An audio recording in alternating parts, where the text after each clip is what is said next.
Good morning, brothers. This is Chuck. Chuck's Off the Grid World.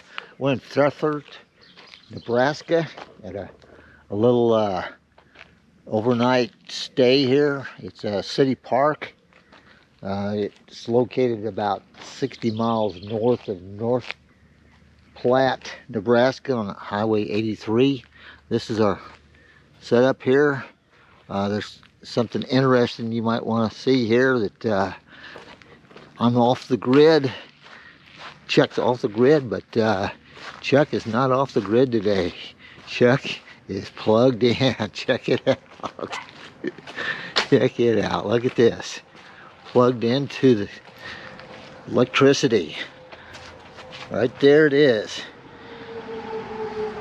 Right there. You don't see that very often, but there's a reason for this. It was extremely hot yesterday. It had to be upper 90s. We got here and it was just so hot. We had to have electricity. This place has got some bad things. It's got some good things. It's got water, it's got electricity, and it's got water. Look at this. There's water there. Okay, and it's all on donations. There's a donation box over here.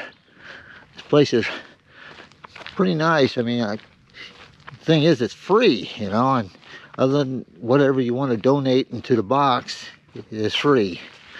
Donations right there. You just put whatever you want.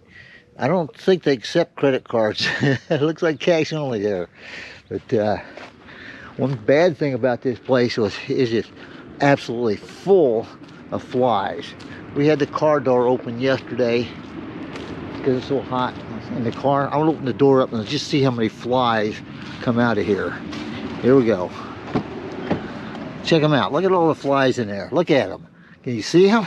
My gosh, just everywhere. Look at them. I don't know how to get rid of all those flies, but it's just nuts. All right, well, we're gonna get hooked up and we're gonna move on down the road. It's a nice place to stay for just one night, other than the flies. But thank you for watching.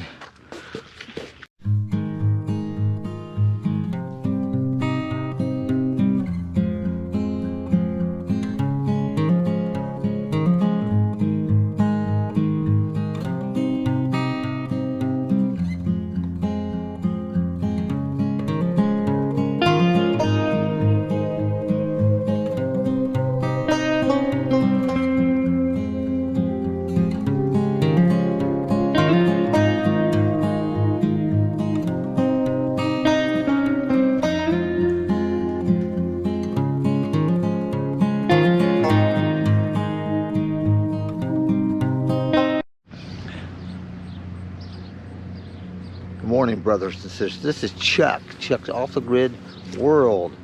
We're out here in Aberdeen, South Dakota. We're at what's called the Brown County Fairgrounds. It's a huge place, huge.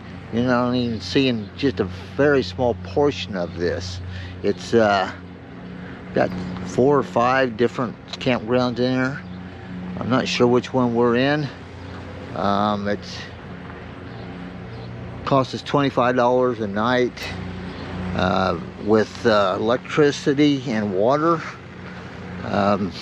It's in the 90s, and so we definitely need to be plugged into electricity. I know I'm Chuck's Off the Grid World, but at this point Chuck is on the grid. He's plugged in.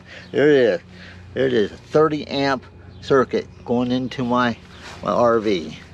That's a tall tale evidence that I'm plugged in. And got the air conditioner going. We got water over here.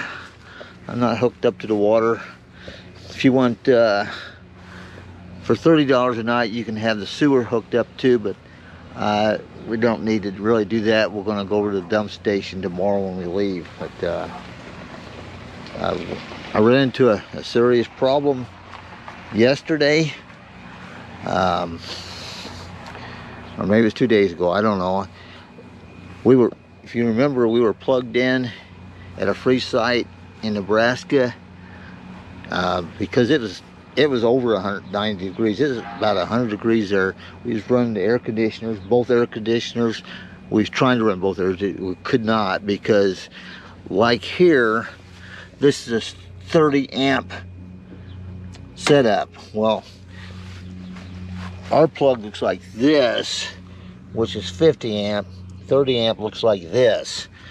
Well, what that creates is a little bit of a problem when trying to run both air conditioners at the same time. It'll pop the circuits. But you can run your air conditioners, but you got to run them individually, one at a time. And when you turn one off, you can turn the other one back on. But most of your campgrounds, like state parks and such, older state parks, will have the 30 amp setup like this, not the 50 amp setup like this. Well, where the problem lies was a couple days ago, I plugged in, everything was fine. Then I turned the air conditioner on the back. It worked like a champ. Okay, and then we wanted to cool the front end of the RV down a little bit, and so I turned the back air conditioner off and turned the front one on. Well, the front one wouldn't work. Didn't come on. You could hear it click. It acted like it wanted to come on, but wouldn't come on. Well, what in the world's going on with this? So,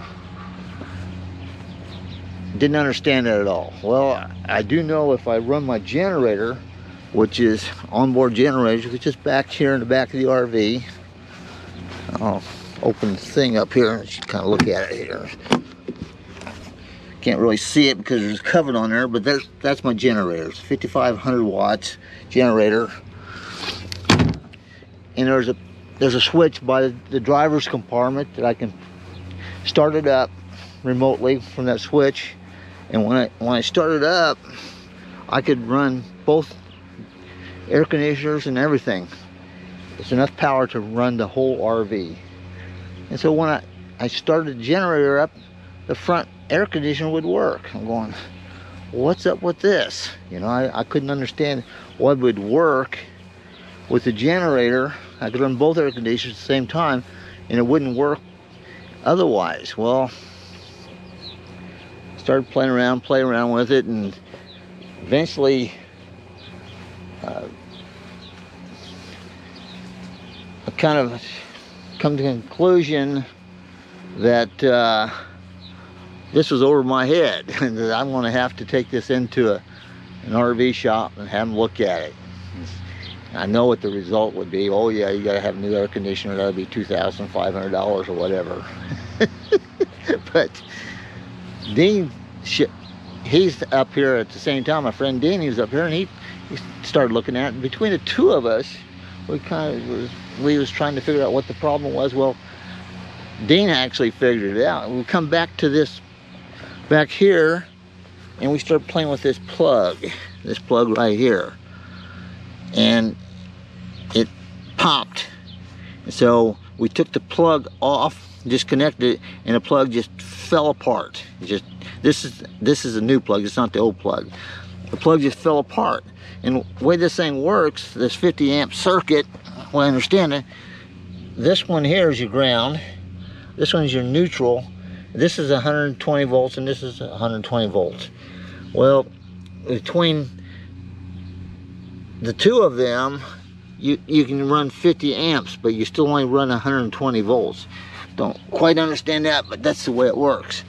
Now, on a 30 amp circuit, that's your neutral, and then you got both of these 120 volts, and they're separate. But what had happened, apparently, just by driving the RV and never plugging it in, so I didn't really know there was a problem. Probably one of these two come disconnected, and so we're still getting 120 volts, but it was only getting half of the 120 volts. And so it would run the back generator or back air conditioner and not the front.